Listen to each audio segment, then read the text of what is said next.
नमस्कार दोस्तों, मैं हूं मनोज कुमार गुप्ता। आप देख रहे हैं मेरे चैनल को। इसका नाम है रेगुलर क्लासेस फॉर अकाउंट। सामने दिख रही है इनकम टैक्स की बुक एससी मल्होत्रा वाली, नया एडिशन।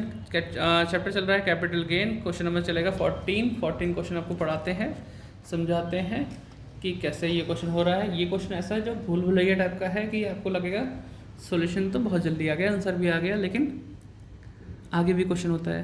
तो पढ़ें। इसमें लिखा miss Meenakshi had purchase share in A company on 1 March 2004 for 21,800 रुपये का, and on 1 March 2022 for 22,300। She sold the share of 1 मार्च 2022, यानी सेकंड वाले जो शेयर थे 80,000 के बेच दिए उन्होंने 1 जनवरी 2023। तो अगर देखा जाए तो यहाँ पर आपको सोचना पड़ेगा कि 1 मार्च को खरीद के 1 जनवरी को बेचती है, तो 12 महीने से पहले पहले बेचती है, तो इस पे होने वाला गेन आपका शॉर्ट टर्म कैपिटल गेन कहलाएगा। She also sold her jewellery for ₹6 lakh on the same day 1 January 2023 which she had purchased.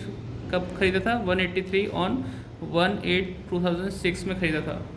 ठीक है। She invested the full consideration, थोड़ा इस पर ध्यान देना, full consideration from the sale of all these assets.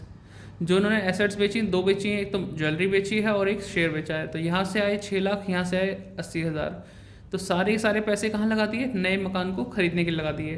तो अगर नए मकान की कीमत नहीं दे रखी है तो आप समझ लेना कि 6 और 80 जोड़ के 6,80,000 इस नए मकान की कीमत होने वाली है। Compute taxable capital gain of miss Meenakshi of for the assessment year 2023-24 assuming that she did not own any residential house on the date of sale of share and jewelry। उस दिन उसके पास कोई भी और मकान नहीं था। ठीक है। कॉस्ट ऑफ इन्फ्लेशन इंडेक्स हमें दे रखा है, तो ये हम इसका इस्तेमाल कर लेंगे। अब दिखाते हैं क्वेश्चन का सॉल्यूशन। लेकिन ध्यान दीजिए कि ज्वेलरी बेच के वो मकान खरीद रही हैं, तो कौन सा सेक्शन अप्लाई होगा? यहाँ पे लिखा भी नहीं है, अनफॉर्चुनेटली लिखा भी नहीं है। तो आप दिमाग लगाओ, 54F लगेगा नहीं लगेगा? क्योंकि कुछ भी बेचो बदले में मकान खरीदो, मकान के अलावा कुछ भी बेचा हो और बदले में मकान खरीदेंगे, 54F लगेगा। ठीक है। तो ध्यान दीजिए, कई बार हमें दिया होता लिखा हुआ, कई बार नहीं दिया होता, तो हमें सेक्शन पता होना चाहिए। अब सॉल्यूशन पे चलते हैं। सॉल्यूशन बहुत छोटा सा है, स्टैंड ऊपर कर देते हैं, थोड़ा सा दिखाई दे, अब दिखेगा। तो यहाँ लिखा computation of taxable capital gain for the assessment year 2023-24 14 question है। सेल ऑफ शेयर हमने किए थे, 80,000 का सेल किया। कॉस्ट ऑफ एक्विजिशन 22,300, क्योंकि 1 साल के अंदर बेच दिया इसलिए इंडेक्स कॉस्ट का नाम नहीं आएगा इसमें। तो ये आया 57,700।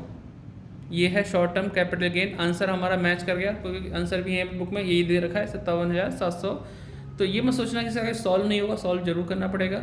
सेल ऑफ ज्वेलरी लिखी हमने 6 लाख रुपए। ठीक है। इंडेक्स कॉस्ट ऑफ एक्विजिशन निकाला 183, 122 का इंडेक्स नंबर चला था, 331 से मल्टीप्लाई कर दिया, 496,500, आंसर आया 103,500। ये कैपिटल गेन एक तरह से आ गया। लेकिन बदले में मकान खरीदा है तो एग्जाम्पशन मिलेगा, less exemption under section 54F। Cost of new house कैसे पता चलेगा? क्योंकि जो ने सेल कंसिडरेशन किया था, 2 चीज़ें बेची थी, दोनों का पैसा मकान में लगा दिया, 6 लाख प्लस 80, तो टोटल कितना लगा है? 6,80,000। तो अब 6,80,000 जो हमारी नए मकान की कीमत है वो इस सेल कंसिडरेशन से ज़्यादा है, कम है? ये तो ज़्यादा है।